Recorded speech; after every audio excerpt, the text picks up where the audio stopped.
Vamos acerenar o nosso coração, elevar os nossos pensamentos a Deus, nosso Pai, fechar os nossos olhos físicos e agradecer por mais essa semana, agradecer pela oportunidade desse estudo, deste Evangelho, que esse estudo possa nos fortalecer, assim como tantos outros, que possamos aproveitar, que a espiritualidade amiga possa nos auxiliar nessa explanação, possa nos intuir, e que cada um que está nos assistindo, que ela possa servir também como um bálsamo, como um conforto, e que possamos então dar abertura a esse estudo dessa noite, este Evangelho, com a permissão de Jesus e Deus nosso Pai, que assim seja, graças a Deus. Graças a Deus.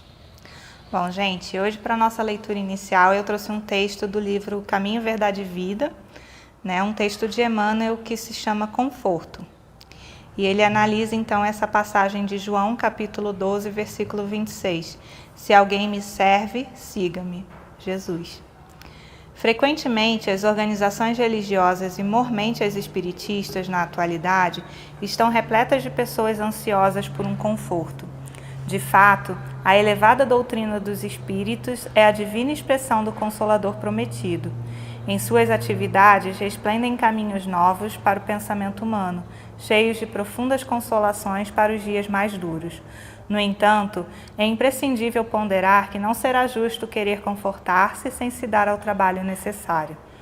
Muitos pedem amparo aos mensageiros do plano invisível, mas como recebê-lo se chegaram ao cúmulo de abandonar-se ao sabor da ventania impetuosa que sobra de rijo nos resvaladouros dos caminhos?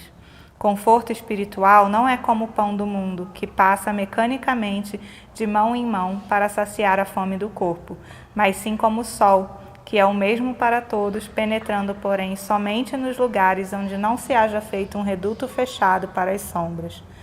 Os discípulos de Jesus podem referir-se às suas necessidades de conforto. Isso é natural. Todavia, antes disso, necessitam saber se estão servindo ao Mestre seguindo-o.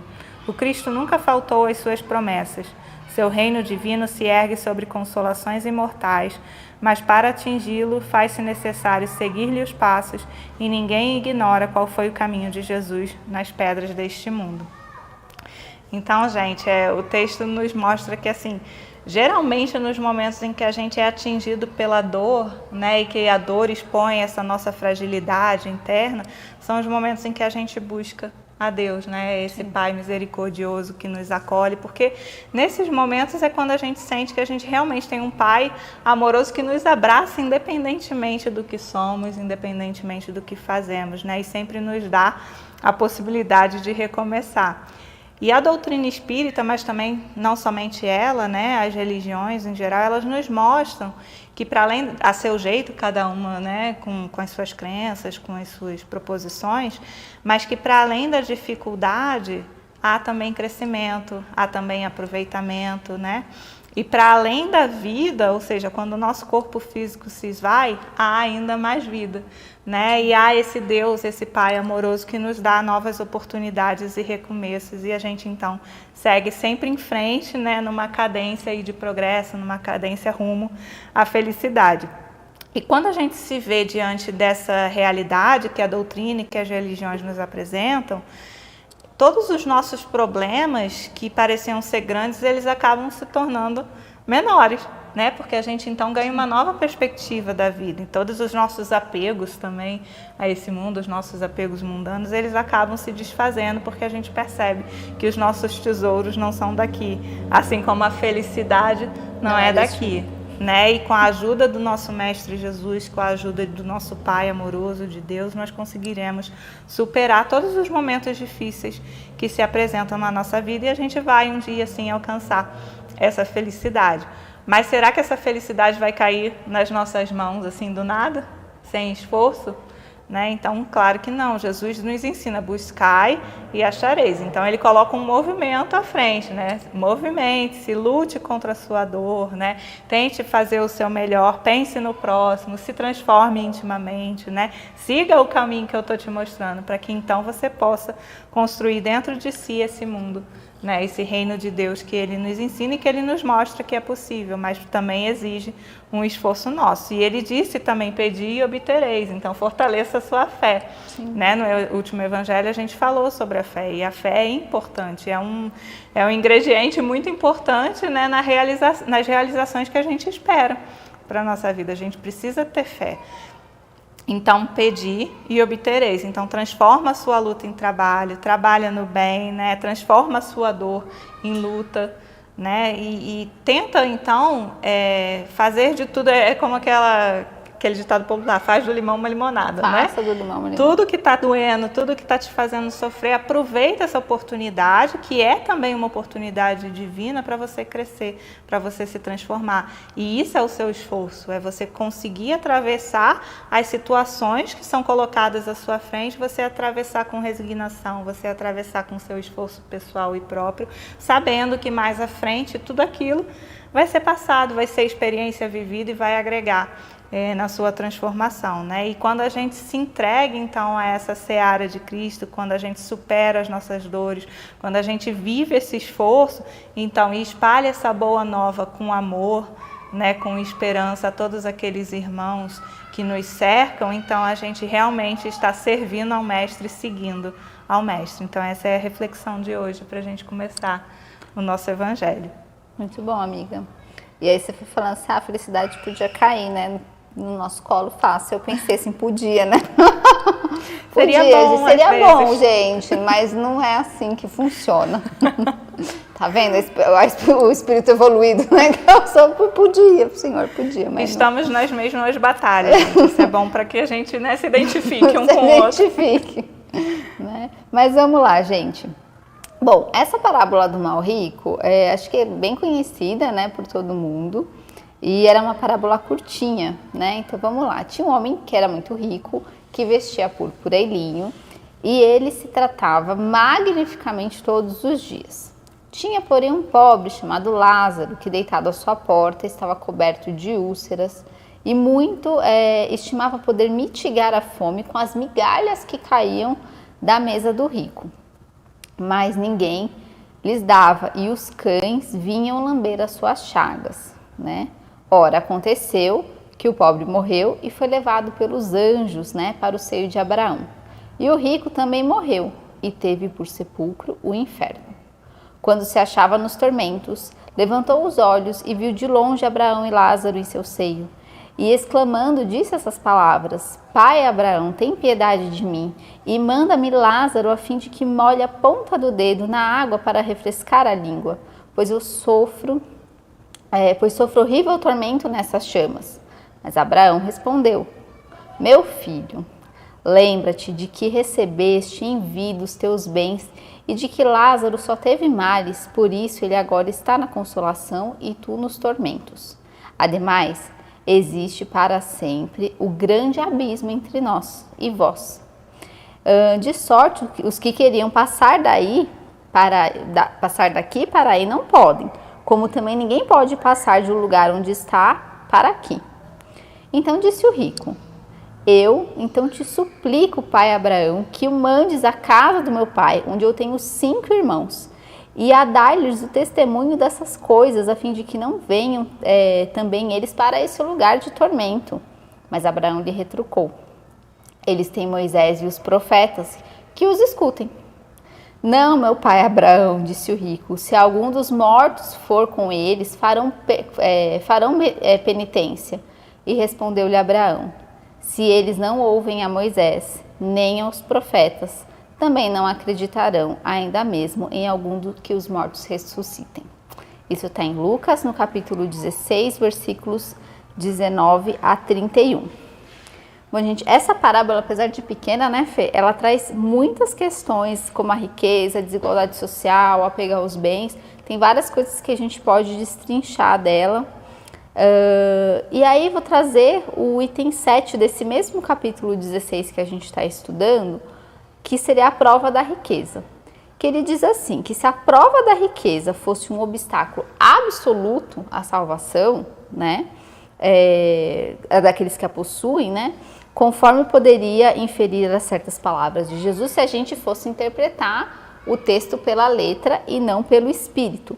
Então Deus ele teria colocado nas mãos de alguns um instrumento de grande perdição e sem chance de vencer nessa vida, né? Então assim, meio injusto isso, né, Fê?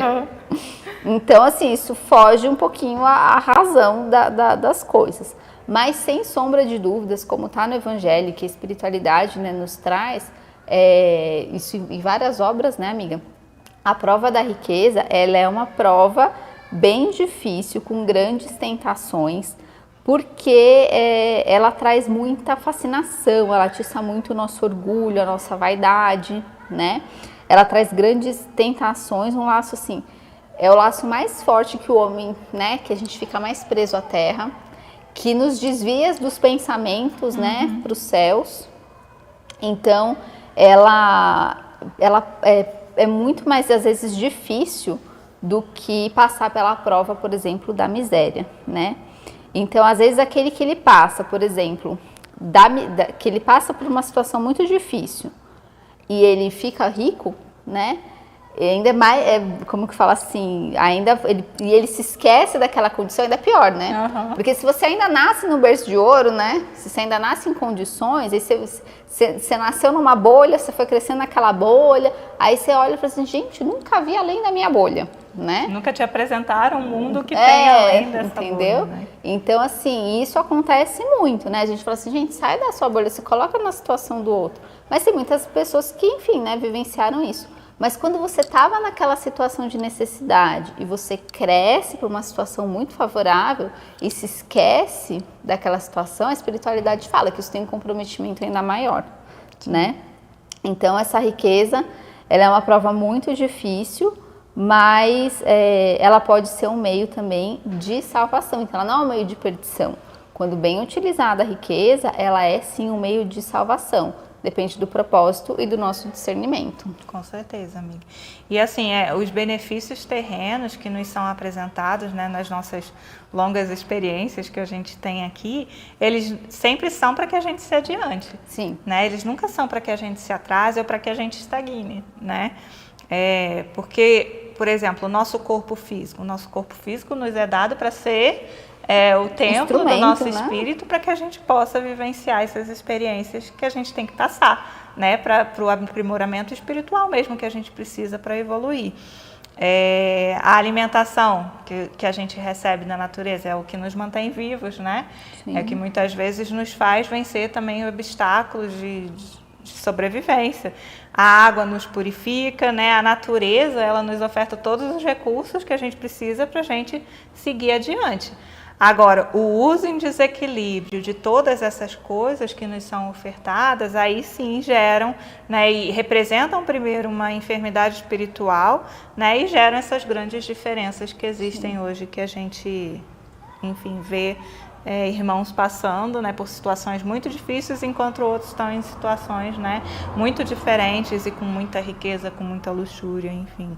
E aí, por isso que a riqueza, ela é nunca colocada nas nossas mãos para nos distanciar, né? Todas as coisas que são colocadas às nossas mãos como oportunidades, elas são para nos unir. Então, quando a riqueza é utilizada em prol desses irmãos que estão passando necessidade, é porque a gente está realmente considerando as leis divinas dentro de nós, né? Obedecendo a nossa consciência, porque a lei divina está gravada nela, né? Mas quando a gente não faz isso, quando a gente usa em desequilíbrio, então isso faz parte das imperfeições que a gente ainda carrega por dentro, que a gente precisa corrigir, né? Porque em qualquer situação, o acúmulo de riqueza, ela vem de uma situação de desequilíbrio, seja recente, seja nessa vida, seja em vidas regressas, seja dos nossos antepassados, houve alguma coisa ali desequilibrada que não seguiu a lei de amor, de justiça e caridade, né, e que gerou essa discrepância, essa diferença e esse distanciamento entre os irmãos. E aí, lá no Evangelho, eu trago uma frase para a gente refletir, que diz assim: somos devedores uns dos outros, ou seja, ele se remete a esses erros pregressos, né, e a esses erros recentes. Somos devedores uns dos outros, e somente por uma união sincera e fraternal entre nós que somos irmãos, entre os espíritos e os encarnados também, a regeneração será possível. Com certeza. E você foi falando isso, né, Fê? Os meios, né? Você falou da natureza, você falou do nosso corpo, né? Tudo isso e desses desequilíbrios é a forma como a gente usa os meios, porque o dinheiro não é bom nem ruim. Sim. A forma como a gente dá o destino é ele que vai ser bom ou vai ser ruim, né? Se você pensar numa faca, uma faca é só um objeto. Você pode usar ela para cortar alimentos, você pode usar ela para ferir alguém, né? Então, assim, qual que é o seu instinto, né? Qual que é a sua ação diante aquela situação, diante aquele objeto, né? Enfim. Mas vamos lá. O rico, então a gente vai falar dos dois pontos. Vamos começar pelo rico e o Lázaro, que eles representam esses dois extremos, né? Então, o primeiro, como diz na passagem, né? Vestia púrpura e linho. Então, ele está representando as pessoas que elas colocam os seus prazeres como prioridade. Então, a prioridade de algumas pessoas é realmente você achar o prazer naquilo que você come, naquilo que você veste, cuidar assim, do seu corpo acima de cuidar do seu espírito, acima de você fazer o bem pro próximo. Você coloca, né, a si mesmo nessa condição. Primeiro eu, depois os outros, né? E a riqueza, né, como a gente, né, falou assim, esse meio que é concedido por Deus, ele vai justamente avaliar, que a gente falou, né, assim, ele é só um meio, é um recurso, você vai usar ele de que forma, né?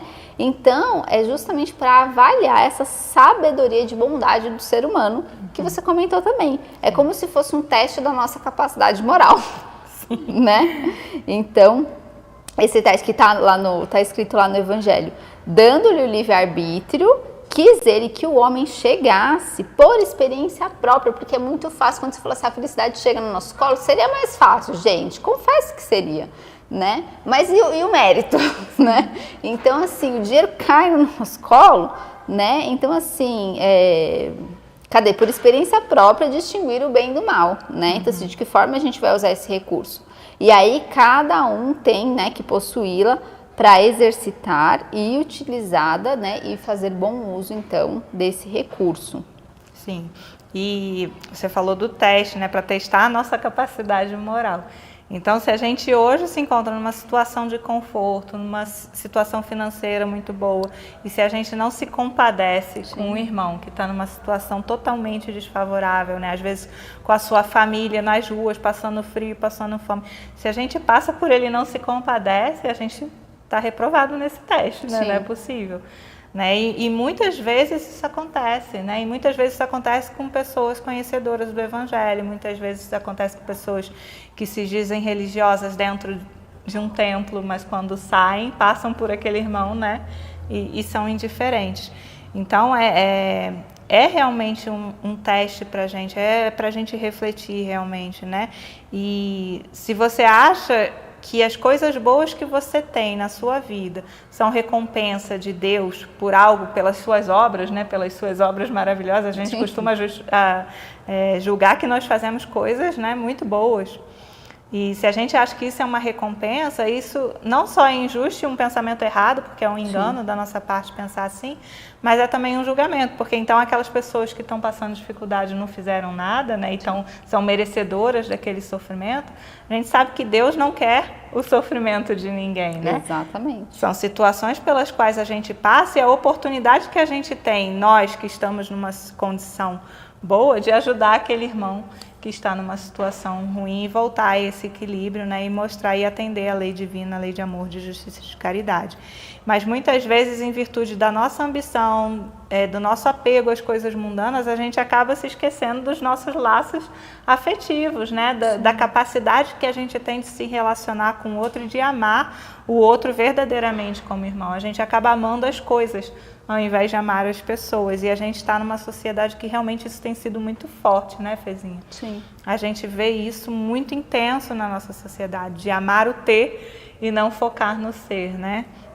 Então, agora, toda vez que ao contrário, você se esforça, né, para a partir de uma oportunidade divina que é colocada na sua vida, você apoiar um irmão, aí sim você está alinhada com as leis divinas, né, com o pensamento de Deus, né? Você está deixando Deus se expressar através das suas ações. Sim, e justamente dessa questão dos bens, né, que a gente vai tendo, a parábola, ele vai abordar essa questão do supérfluo, né? Quando ele fala lá em cima, deixa eu voltar aqui, não sei, as migalhas que caíam, né, da mesa do rico. Então ele fala dessa questão do supérfluo, né? E às vezes a roupa, gente, assim, outro dia, né, a Mayra falando assim, que deu as roupas dela, falou assim, porque eu só tenho um corpo, né, a gente tem 300 cores. Eu falei assim, gente, só tenho só 2 pés, né, por que eu preciso de 500 pares de sapato, né? Mas são coisas realmente pra gente pensar, porque quando você fala do ter, né, será que isso realmente é importante, né? Será que aquela roupa que tá sobrando no meu guarda-roupa, ela não podia estar aquecendo, meu irmão? Será que eu preciso de todos aqueles sapatos? Será que eles não serviriam, né, para outra pessoa? Às vezes o alimento, né, que ele é negado para algum irmão e ele vai estar sobrando na mesa do outro, né? Sim. E lá no Evangelho segundo o Espiritismo tem esse ensinamento, né? O apego às coisas materiais acaba absorvendo os demais sentimentos e paralisa os impulsos do coração. Então, é justamente quando essa vontade do ter supera a nossa vontade de ser algo especial, né? De Com ser certeza. algo útil. E a gente acaba se estagnando no nosso próprio egoísmo, né? Que é um dos vícios, um dos piores vícios que a gente pode nutrir dentro de nós, junto com o orgulho, né? Que é aquele que vai arrastando, gente, que a gente sempre fala, né? Que a gente fica patinando de uma vida para outra. Sim. Repetidas vezes na mesma lição. vezes na mesma lição. Mas vamos lá, então nós falamos dessa primeira situação do rico. A segunda situação, que é a de Lázaro, né? Ele coloca aqui, ó, deitado à sua porta, todo coberto de úlceras, né? Que muito estimaria poder mitigar a fome com as migalhas que caíam da mesa do rico. Então, assim, ele está esperando, gente, não é nem um prato, ele estava esperando por migalhas, né? E ali ele estava, que as únicas pessoas, nem pessoas, né? Que quem que estava lá com ele eram os cães que lambiam as suas chagas. E a gente tem situações de extrema pobreza, de situações assim nos dias de hoje, em 2022, né? E aí esse outro extremo da sociedade são os vários Lázaros, né? Então são os vários Lázaros que eles vão simbolizar, no caso da parábola, aqueles que sofrem com resignação. Porque a dor e o sofrimento, ela vai passar pela vida de todos nós. Ninguém está aqui para felicidade plena nessa vida, né? Mas a forma como a gente passa por esse sofrimento e com a compreensão é que vai fazer a diferença, então, né? Então, esses Lázaros da parábola representam todos aqueles espíritos que eles confiam em Deus, né? Na sua bondade, na sua justiça, na sua misericórdia, né? Que ainda que submetidos a muitas dores, a muitas provações, eles não se revoltam, né? E eles conseguem ver então essa esperança nos dias melhores, né? Que às vezes é você enxergar aquela luz no fim do túnel, né, amiga? Saber que a morte do corpo, ela vai ser inevitável. Nós já passamos por esse processo diversas vezes, a gente pode não se lembrar, mas já passamos e vamos passar, né? De novo, né, por diversas vezes. E a questão do nosso corpo e dos bens, isso vai permanecer aqui, nesse plano, né? Agora nós, né, nossa alma vai lá para o outro lado e, como diziam os antigos, caixão não tem bolso, né? E aí eu lembrei de uma história que minha sogra contou que ela escutou na igreja, né, que ela frequenta, que chegou, eu não lembro, assim, detalhes da história, mas resumidamente, né, chegou um senhor, né, que tinha, né, muitos funcionários, enfim, que trabalhavam para ele chegou lá no plano espiritual, e quando ele chegou, ele viu, né, que vários dos seus funcionários tinham casas belíssimas, né, aí ele pensou, né, ele falou assim, nossa senhora, essa casa deles, que eram meus funcionários, né, meus subordinados, são desse jeito, imagina a mansão que eu ficarei, né. E ele chegou numa casa muito simples, assim, né, um casebrezinho, e aí ele, né, ficou meio passado, né, falou assim, mas que isso, né? E aí foi dito pra ele, falou assim, eles mandaram material pra cá, né, você não. Então... O que você trouxe no seu coração, O que você trouxe, né, o que você tava em vida, né, o que você tava mandando, né, de material pra você, né, construir. Eu achei interessante, né, a gente fazer essa comparação. Sim. Né, e justamente, né, a gente vai, quando, né, leva para lá, a gente não vai levar nada material, a gente vai levar só a consciência das nossas ações, né, mas às vezes, aí eu queria abrir um parênteses aqui, nem em vida a gente tem essa consciência, né, porque às vezes a gente passa, assim, passa por situações de dificuldade e a gente não percebe que nós estamos causando aquela situação, né? A gente fica reclamando, fica num ciclo meio vicioso e a gente não percebe que a gente tem o poder de sair daquilo, né? E quando a gente vai lá para o outro lado, é a mesma situação, né? Você comentou no evangelho passado do André Luiz, e ele ficou anos no umbral. Sim. E ele não reconhecia o porquê que ele estava naquele lugar, que ele dizia que aquele lugar horrível, mas eu não sou suicida, enfim. Então, às vezes, demora um tempinho para reconhecer, né, amiga? Sim. Outra situação também, quando fala, que eu queria trazer aqui também, que eu lembrei, foi relatado no livro Voltei, do irmão Jacob. Adoro. Né? Que é muito bom, porque quando ele chega do outro lado, rola assim uma decepção, uma certa vergonha até dele, porque ele viu que ele não estava com aquela luz, né, que outros, né, irmãos estavam.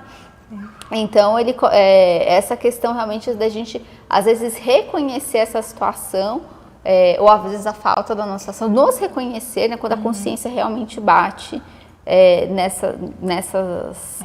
Quando a gente chega lá, a gente está totalmente despido. Sim, de todas exatamente. as nossas máscaras, de todos os nossos véus, né? Então, o que importa é verdadeiramente o que a gente fez de bom, o que a gente fez de bem para os nossos irmãos. E aí todos conseguem nos enxergar exatamente como somos. Como somos. Essa questão do irmão Jacob é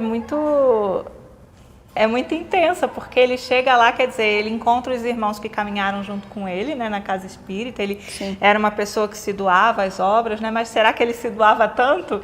E ele percebeu que quando chegou lá, ele percebeu que tinha muito ainda a ser feito, né, que muitas vezes ele deixou um pouquinho de lado no esquecimento. Não que ele não fosse uma pessoa boa, né, mas ele realmente muitas vezes tropeçou, como a gente tropeça, né, e quando ele chega lá, ele não entende isso, né? Mas depois é que cai a ficha nele. Depois cai a ficha. Ele não entende por que aqueles amigos estão com uma luz tão intensa dentro de si. Também ele estava se comparando com amigos grandes, né?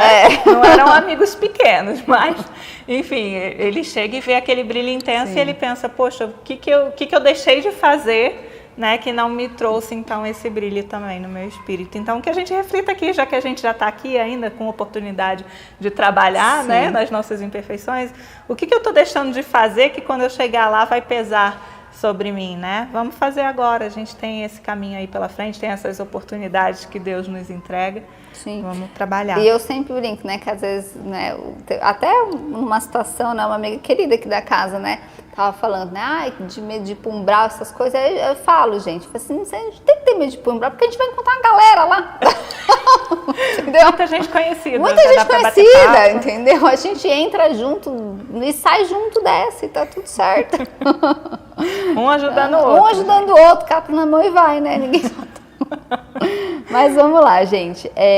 O que é importante ressaltar aqui é que quando a gente passa por sofrimentos e dificuldades, né, não quer dizer que a gente não se abale, né, Felipe? Porque isso é importante. Não quer dizer que a gente vai ter sangue de barata, Sim. né, nessa situação. Então, assim, o sofrimento, a dificuldade, ela é óbvio que ela vai mexer com a gente. Mas, assim, de que forma a gente vai se entregar a essa dor? Você mencionou essa questão da gente transformar essa dor, né? Da gente usar esse potencial da dor para se mexer, fazer uma coisa boa, não nos paralisar, porque a dor, quando ela nos paralisa e ela, né, a gente acaba se afundando muitas vezes. E não quer dizer que é fácil, a gente vai fazer um passo de cada vez, né? A gente não vai fazer tudo de uma vez só, mas num passo de cada vez a gente vai conseguir. Com compreensão, com fé, com muita resiliência, que resiliência é justamente essa capacidade da gente se adaptar a situações difíceis, né? Então a gente vai conseguir lidar então com essa dor e sofrimento. E aí, nessas duas situações, né, que é comentado na parábola, existe uma diferença de evolução então desses dois espíritos, né? Como é dito assim, então, quando fala assim, está posto um grande abismo entre nós, né? Não é só um abismo físico, é um abismo moral, né? Porque de entendimento e compreensão de dois espíritos em situações diferentes, né? E aí esse abismo moral, quando ele fala assim, quem tá aqui não pode ir para aí, quem tá aí não vem para cá. É porque quem tá do outro lado, passando por aqueles tormentos, precisa ainda evoluir, né? precisa ainda angariar uns graus assim de moralidade, de evolução espiritual. Não é que nunca vai passar para o outro lado. Não é que nunca vai passar para o outro lado, é que naquele momento ele não dá para dar esse salto, né? Quem pode mais, pode menos, mas quem pode menos não pode mais, né? Sim. Agora, por que ele fala que quem está, né, em cima, quem está lá, no caso Lázaro, no seio de Abraão, que ele não pode ir para lá? É no sentido não que ele não possa visitar, né, os tormentos, né? Imagina, existem os resgates. Mas daí é na questão evolutiva, porque o espírito nunca regride. O espírito sempre, ou ele vai avançar, no máximo ele vai estagnar, né? Então ele pode ficar estagnado, mas o espírito nunca vai regredir, tá? Então, essas dificuldades, né, em que ele se encontrava, no caso o rico, olha só que interessante, porque ele não possuía essas qualidades morais de Lázaro, né? Mas é interessante porque talvez ele não fosse tão orgulhoso assim, né? Porque olha só a súplica dele: Pai Abraão, meu pai, tem misericórdia de mim, manda Lázaro que molhe a ponta do dedo para que me refresque a língua, porque eu estou atormentado em chamas. Ou seja, ele reconhece a dificuldade que ele está passando e aí ele ainda pede auxílio. Ele tem essa humildade de reconhecer a sua dificuldade, reconhecer que o outro, né, está numa situação melhor evolutivamente, moralmente, né? Mas talvez ele tenha sido, como você falou lá atrás, né? Mais negligente, mais indiferente. Aí lembrei até da parábola do bom samaritano, né? Daqueles que passaram e foram indiferentes àquele irmão que estava caído, né? Então é fácil a gente reconhecer isso hoje em dia, porque nos dias de hoje é muito mais comum a gente encontrar pessoas indiferentes com a dor do outro do que pessoas ruins, essencialmente, né? Se a gente for pensar. Sim, e quando você estava falando aí, essa questão da indiferença, né? Eu lembro muito de uma música que tem na evangelização infantil, que as minhas filhas participam, e sempre que essa música toca, gente, eu choro, eu não sei o que tem nela, quer dizer, eu sei o que tem nela, né? Mas é muito emocionante e ela diz um pouquinho sobre os moradores na calçada, né? São aqueles que estão ali abandonados na escuridão da própria noite, e que muitas vezes a gente passa e finge não ver e prefere evitar. E aí a música, na segunda parte, ela coloca Jesus como o morador da calçada, ele sentado na calçada, ó, tá vendo? Tá vendo? Já tô me emocionando, a gente passando e sendo indiferente, não conseguindo, né, dar aquela atenção. Sim. A Jesus que está ali junto com os pequeninos, porque Jesus sempre está onde os pequeninos estão. Então a gente precisa ter olhos de ver e mãos de ajudar e amar como o mestre amou. É isso que diz a música. Com certeza, bem bonita. Depois acho que rola, né? Deixar o... Dor e Confiança, gente, o nome da música, é linda. Que aí o pessoal procura, né? Sim. Vamos lá então. Uma coisa interessante, gente, da parábola, né, que ele fala assim que o rico, ele ainda tenta, porque que a gente estava falando, né, lembrei agora, que ele talvez não fosse tão mal assim, porque ele tenta auxiliar aqueles que são próximos a ele, que ele fala, né, para enviar, para mandar a notícia, né, para os irmãos, né, para ir até a casa do pai. Mas o que Abraão fala? Ele falou assim, mas eles já têm Moisés e os profetas, né? Então assim, não, mas se mandar Lázaro, eles vão acreditar. Mas meu irmão, se eles não estão escutando nem Moisés e os profetas, né? Como é que ele ainda vai escutar o morto, né? E aí a gente faz essa reflexão, né? Porque quantos de nós, às vezes, escutando, né, esses ensinamentos do Cristo, a gente ainda se encontra afastado deles, né? A gente tem os ensinamentos das Escrituras, né? Nós temos o Velho Testamento, a gente tem tantos livros, tantas obras, né, que nos podem nos auxiliar, mas às vezes a gente não está aberto, a gente não está com o nosso coração realmente em busca disso. Ainda somos como Tomé, né, amiga? A gente quer ver para crer. Ver para crer. E às vezes vendo não cremos, né? Sim. Mas vamos lá. E aí, gente, então só para encerrar, queria trazer uma passagem de Emmanuel, que ele diz assim, né, sobre essa finalização, né, que eu falei dessa resposta de Abraão. Ele diz que a resposta de Abraão ao rico da parábola ainda é ensinamento de todos os dias, no caminho comum. Inúmeras pessoas se aproximam das fontes de revelação espiritual. Entretanto, não conseguem a libertação dos laços de egoísmo de modo que vejam e ouçam qual lhes convém aos interesses essenciais. Ninguém justifique a própria cegueira com a insatisfação do capricho pessoal.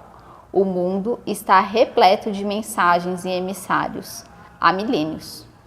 O grande problema, no entanto, não está em requisitar-se a verdade para atender ao círculo exclusivista de cada criatura, mas na deliberação de cada homem, quanto a caminhar com valor próprio, com o próprio valor na direção das realidades eternas.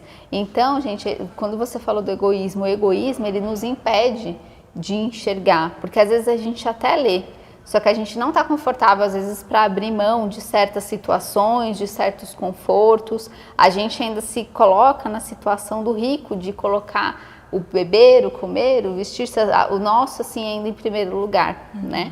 Mas é um passo de cada vez e que a gente possa, né, ir trabalhando isso. E como a gente sempre fala, não tente lutar contra, né, todas as suas imperfeições de uma só vez, que elas se viram contra você. Vá, né, de pouquinho em pouquinho, faça uma coisa hoje, outra coisa amanhã e assim seguimos. Que lindo, né, amiga, é isso. É isso, gente. Espero que vocês tenham aproveitado o estudo de hoje como eu aproveitei, ouvindo e eu também. E vamos partir para o nosso momento final, né, de oração. Então convido a todos a aproveitar esse momento de união de pensamentos, união de boas vibrações e de ideais, para agradecer ao nosso mestre amigo pelo nosso encontro, por essa reunião entre amigos queridos na qual a gente tanto aprende a leitura do seu Evangelho. Que possamos aproveitar todas as oportunidades divinas que nos são colocadas, fazendo sempre as melhores escolhas e nos aprimorando por dentro à luz das lições de Jesus. Pedimos, Senhor, por todos aqueles irmãos que hoje passam por momentos difíceis, nas ruas, nos hospitais, perante o luto, perante a saudade, perante a solidão de si mesmos. Que todos eles, Senhor, se sintam abraçados pelo Teu afeto, pela Tua luz, pela Tua bondade, certos de que a providência divina fará com que essa caminhada seja mais amena, mais leve, e que ao final encontraremos todos a possibilidade de construir dentro de nós o reino de Deus, esse reino de felicidade que todos nós esperamos. Que a espiritualidade amiga nos acompanhe ao longo da semana e que possamos todos em alegria nos reencontrarmos aqui no próximo domingo para mais aprendermos sobre Tuas lições de amor. Esteja conosco, agora e sempre, que assim seja, graças a Deus. Graças a Deus. Boa noite, gente. Então, espero que tenha sido uma lição muito boa para cada um de nós e a gente se encontra no próximo domingo. Até o próximo domingo. Um beijo.